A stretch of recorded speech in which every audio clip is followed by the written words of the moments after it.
कमाल की पाठशाला में आपका हार्दिक स्वागत करते हैं। आज हम देखने वाले हैं यूक्लिड विभाजित प्रेमिका और एल्गोरिथम के बारे में।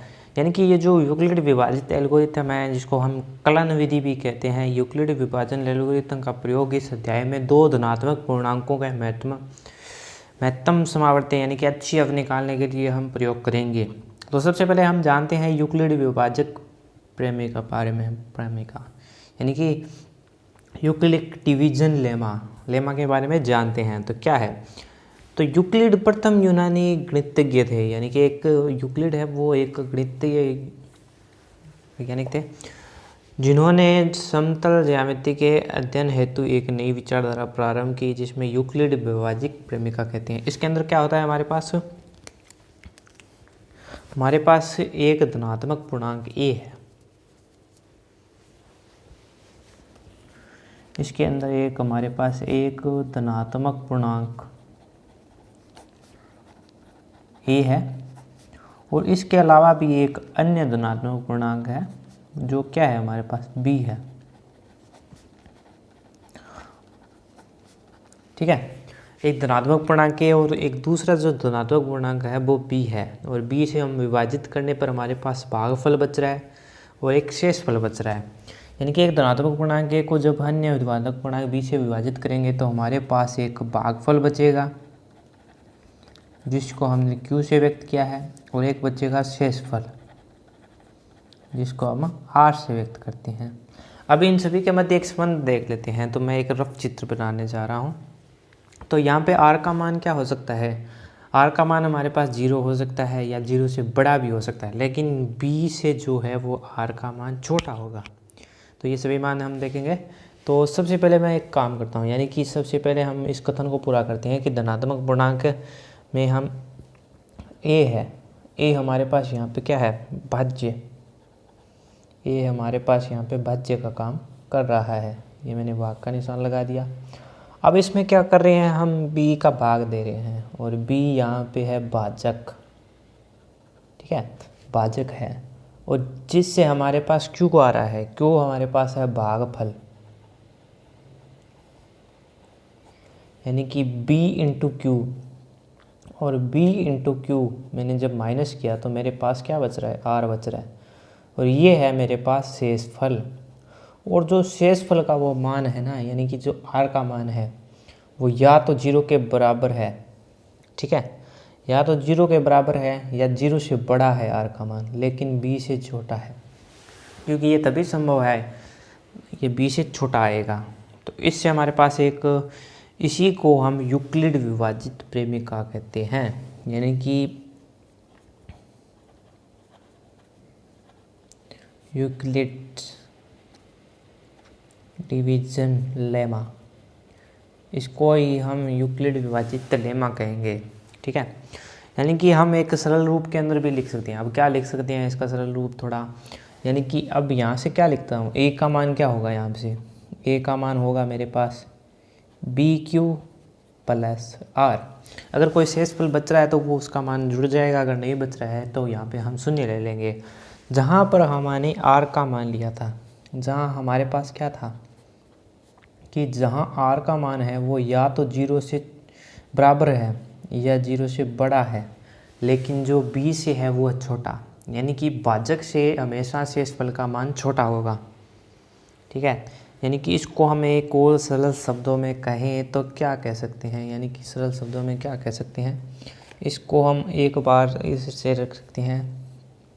यानी कि भाज्य का मान, कहने का अर्थ है a का मान हमारे पास भाजक यानी कि b का मान के, और भागफल यानी कि q के मान के, प्लस शेषफल यानी कि r के मान के बराबर होगा। ये हमने सरल शब्दों में इसको कह दिया। यानी कि भाज्य का मान जो है वो भाजक और भागफल के गुणनफल के और शेषफल के योग के बराबर होगा। तो ये हो गया हमारे पास एक साधारण शब्दों के अंदर। तो यूक्लिड विभाजन प्रेमिका लेम्मा को किस प्रकार से हम व्यक्त करती हैं, ये हमने इस वीडियो के अंदर जाना। चलिए एक एग्जाम्पल के तौर पे हम देख लेते हैं। तो ये एक छोटा सा हमने एग्जाम्पल लिया है कि आपको एक दर्शाना है कि धनात्मक सम पूर्णांक 2q के रूप में होता है तथा प्रत्येक धनात्मक विषम पूर्णांक 2q + 1 के रूप में होता है, जहाँ q कोई हमारे पास पूर्णांक है। तो सबसे पहले जो सिंबल हमने लिए थे उसके आधार पर हमारे पास माना, तो हमने क्या माना e एक धनात्मक पूर्णांक है, ठीक है, धनात्मक पूर्णांक मान लिया। और यहाँ पे b जो है उसका मान हमारे पास है 2, क्योंकि आप देख रखे हो हमने BQ लिखा था, यहाँ पे BQ और BQ, यानी कि b का मान हमारे पास दे रखा है 2,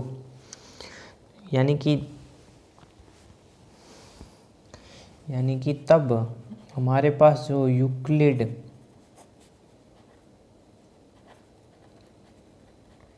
विभाजन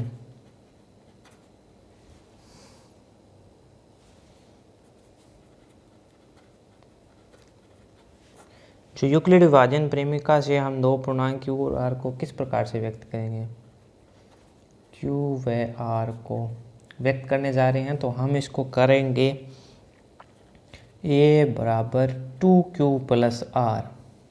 अब देखिए हमने R का मान किससे क्या लिया है, यहाँ से, जहाँ 0 से R का मान बराबर भी हो सकता है, बड़ा भी हो सकता है, लेकिन 2 से छोटा होगा। यहाँ पे जो मान है वो 2 के छोटा होगा, यानी कि R का जो मान है वो हमारे पास या तो हो सकता है 0 या हो सकता है 1। कहने का अर्थ है कि अगर मैं A = 2Q + R लूँ, 2Q + 0 लूँ, तो हमारे पास A का मान क्या आएगा 2Q, दूसरा जो आएगा वो आएगा A का मान 2Q + 1। तो दूसरा जो मान आएगा वो मेरे पास आएगा 2Q + 1। और R क्या है, यहाँ पे एक धनात्मक पूर्णांक है, तो इससे हम कह सकते हैं कि A = 2Q, 2 का गुणज है, अर्थात 2Q सम है और 2Q + विषम है। तो ये हमने इसको सिद्ध कर दिया। अब बढ़ते हैं हम यूक्लिड विभाजन एल्गोरिथम की तरफ। तो चैप्टर नंबर 1 का सबसे इम्पोर्टेंट टॉपिक है हमारे पास यूक्लिड विभाजन एल्गोरिथम, यानी कि यूक्लिड डिवीजन एल्गोरिथम, जो एक महत्वपूर्ण टॉपिक है। इस टॉपिक के अंदर पूरा का पूरा अध्याय इसी के ऊपर आधारित है। हम मान लेते हैं कि हमारे पास क्या है, इसको विभाजन को करने के लिए हम किस प्रकार से करते हैं कि माना कि C व D हमारे पास 2 धनात्मक पूर्णांक है, जैसा कि हम पहले ही कर चुके हैं कि यूक्लिड विभाजन एल्गोरिथम का प्रयोग HCF निकालने के लिए किया जाता है। तो यहाँ पे हमने मान लिया कि C और D हमारे पास क्या है, 2 धनात्मक पूर्णांक है, जहाँ C का मान D से बड़ा है, ठीक है, C का मान क्या है, D से बड़ा है, और हमें C व D का HCF निकालना है। तो हम किस प्रकार से निकालेंगे, तो इसको निकालने जा रहे हैं हम, HCF को प्राप्त करेंगे। तो कुछ चरणों में बांट दिया इसको। तो सबसे पहला चरण यानी कि स्टेप नंबर 1 हमारे पास क्या कह रही है, चरण नंबर 1 स्टेप नंबर 1 हमें कह रहा है कि सबसे पहले हम इसको यूक्लिड विभाजन प्रेमिका के अंदर बदलेंगे, यानी कि C व D को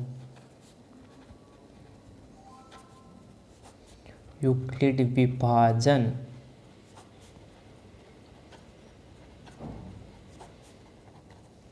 प्रेमिकाओं में बदलने पर या पूर्ण का प्रयोग कर हम इसका प्रयोग करेंगे और 2 पूर्ण संख्याएं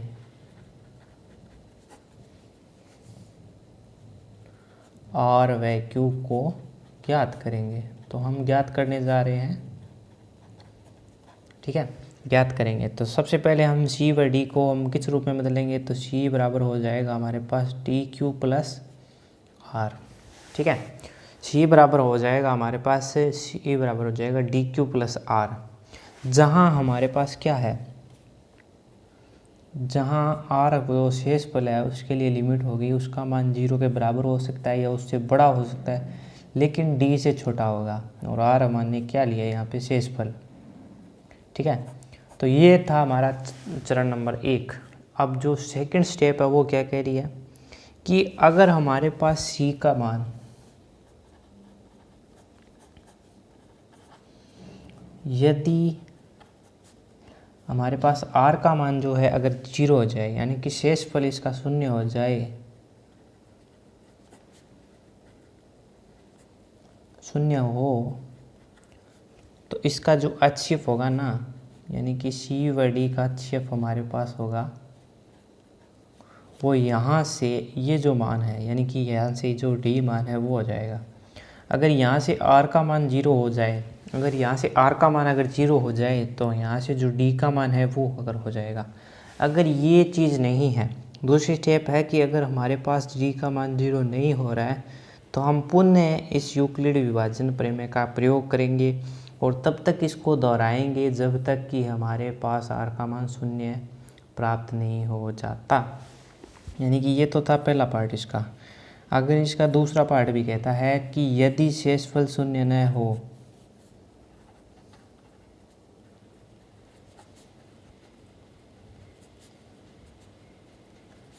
तो यूक्लिड विभाजन प्रमेय को बार बार दोहराएंगे जब तक शेषफल 0 प्राप्त न हो। तो चलिए इसको, ये तो हमने कह लिया कि चरण कर लिए, यानी कि एल्गोरिथम को किस प्रकार से हम ज्ञात करते हैं। तो इसको बड़ी आसानी से साथ हम एक एग्जाम्पल के रूप में समझते हैं कि एक एग्जाम्पल के रूप में समझेंगे बिल्कुल से आसानी के साथ, जिससे हमें पता चलेगा कि स्टेप बाय स्टेप क्या करने जा रहे हैं।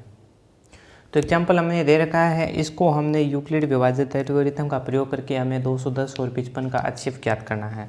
तो सबसे पहले चरण होता है हम संख्या को चुनाव करेंगे। तो सबसे पहले हमें दिया गया है कि हमें, तो सबसे पहले चरण नंबर 1, यानी कि जो हमारे पास पूर्णांक दिए गए हैं उसका चुनाव करेंगे, यानी कि पूर्णांक 210 तथा 55 है हमारे पास। ठीक है, अब हमें क्या पता चल गया कि 210 और 55 में से कौन सी संख्या बड़ी है, तो हमारे पास 210 बड़ी है। कहने का अर्थ है कि 210 जो संख्या है वो 55 से बड़ी है। अब हम करने जा रहे हैं एक कार्य, यानी कि भागफल को मैं यहाँ पे लिखने जा रहा हूँ। कहने का अर्थ है कि 210 तो आ गई अंदर, अब इसमें मैं देने जा रहा हूँ 55 का भाग। ठीक है, अब जब हम 55 का भाग देंगे तो सबसे पहले कितने पे जाएगा, तो मैंने देखा कि 3 पे जाएगा। ठीक है, 3 पे जाएगा, यानी कि 165 आ गया। अगर मैं यहाँ से 165 माइनस करता हूँ तो मेरे पास आ गया 45। ठीक है, तो इससे क्या बन गया, यानी कि 210 का मान किसके बराबर है, 210 का मान हो गया मेरे पास 55 × 3 + 45। ठीक है, अब यहाँ पे क्या हुआ कि हमारे पास शेषफल क्या बच रहा है, 45 बच रहा है, जो क्या है 0 से तो बड़ा है लेकिन 55 से क्या है, छोटा है। ये हो गया।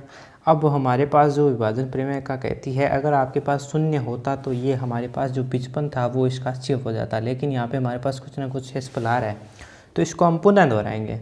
और पुनः दोहराने के लिए अब क्या लेंगे, हमारे पास जो शेषफल 45 होगा और जो हमारे पास भाजक होगा उन दोनों को लेंगे।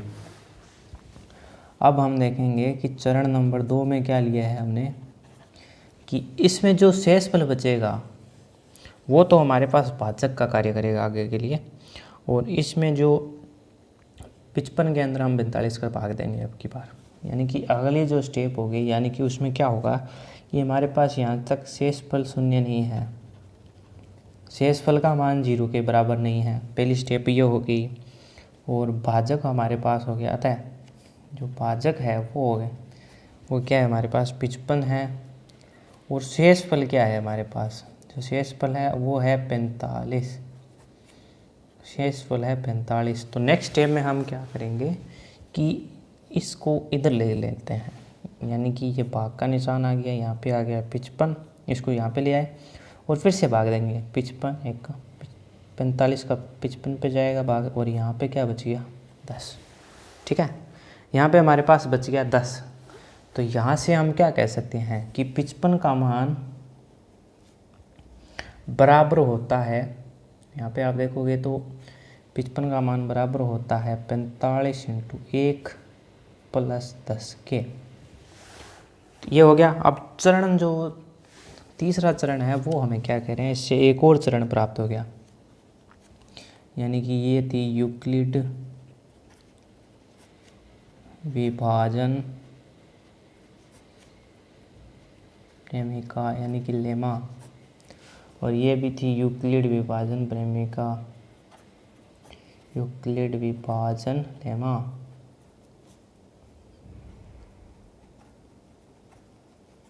तो अब हमारे पास ये जहाँ पर चरण नंबर 3 क्या कहेगा कि यहाँ से शेषफल पुनः क्या है, शेषफल पुनः हमारे पास 0 के बराबर नहीं है। तो शेषफल यहाँ पे 0 नहीं है और भाजक था हमारे पास 45, यहाँ पे नया भाजक क्या है, नया शेषफल है 10। नया भाजक तो हमारे पास क्या बन गया 45, और शेषफल जो है वो बन गया हमारे पास 10। ठीक है, पूरा वही प्रक्रिया 10 के अंदर इस बार यहाँ पे आ जाएगा 45, 4 पे भाग गया यानी कि 40, और इस बार बच गया 5। ठीक है, इस बार क्या बचेगा 5, यानी कि यूक्लिड विभाजन प्रेमिका क्या बन गई हमारे पास, यूक्लिड विभाजन प्रेमिका जो बन गई है वो हमारे पास क्या बन गई इस बार,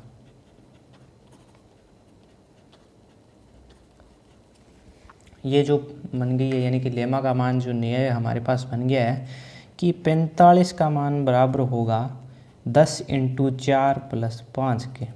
ठीक है, अब चरण 4 भी आएगा हमारे पास, जो अंतिम चरण होगा, यानी कि इस बार हम देंगे 10 के अंदर भाग, यानी कि 5 का, तो ये जाएगा 2 पर 10, और ये बन गया लास्ट में अंतिम हमारे पास आ जाएगा शेषफल 0, यानी कि चरण नंबर 4 में हमारे पास क्या आएगा, शेषफल आएगा 0। तो चरण नंबर 4 के लिए जो मान होगा वो क्या होगा, इस प्रकार का चरण बनेगा।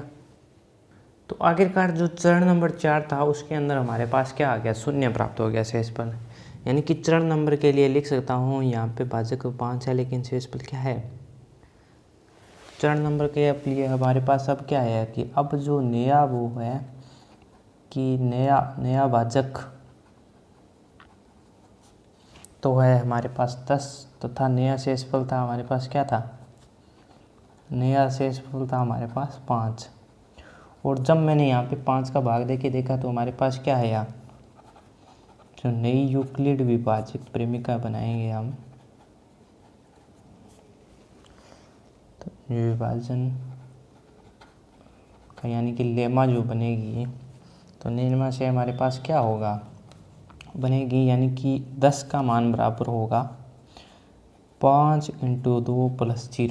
तो इस बार जो हमारे पास शेषफल आ रहा है वो आ रहा है 0, यानी कि यहाँ पर शेषफल हमारे पास 0 प्राप्त हो रहा है, यानी कि यहाँ पर यूक्लिड विभाजन की जो प्रक्रिया थी वो समाप्त हो जाएगी।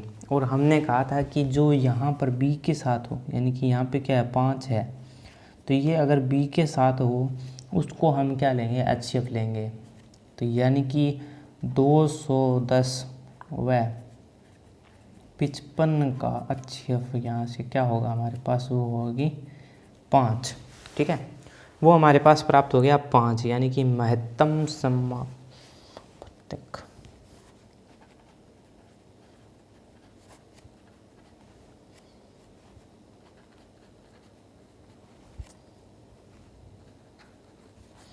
वो हमारे पास हो गया 5 प्राप्त हो गया। तो इस प्रकार से हम इनको हल कर सकते हैं।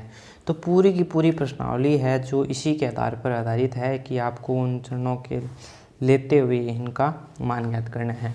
एक बहुत ही सिंपल सा टॉपिक है जो कहता है कि सबसे पहले आपको 2 संख्याओं का चयन करना है जो हमें दी गई होगी, और उसमें से हमें भागफल और शेषफल ज्ञात करना है। अगर शेषफल हमारे पास 0 प्राप्त होता है तो उस प्रक्रिया को हम वहीं रोक देंगे, और जो हमारे लिए p का मान होगा यानी कि भाजक होगा उस समीकरण के अंदर, जो हमारे पास एक आगे समीकरण आएगी जिसके अंदर शेषफल 0 होगा, तो भाजक जो होगा वो इसका आंसर हो जाएगा।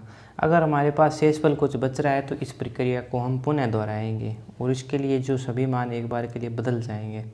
शेषफल जो है वो हमारे लिए भाजक का कार्य करेगा, अलग अलग कार्य करेंगे। ठीक है, तो इस प्रक्रिया से हम इनको देख सकते हैं। तो मिलते हैं अगली वीडियो के अंदर जिसमें हम प्रश्नावली के क्वेश्चनों को हल करेंगे और देखेंगे कि किस प्रकार से इनको हल करते हैं, और सभी के मानों को हल करना सीखेंगे। तो मिलते हैं नेक्स्ट वीडियो के अंदर।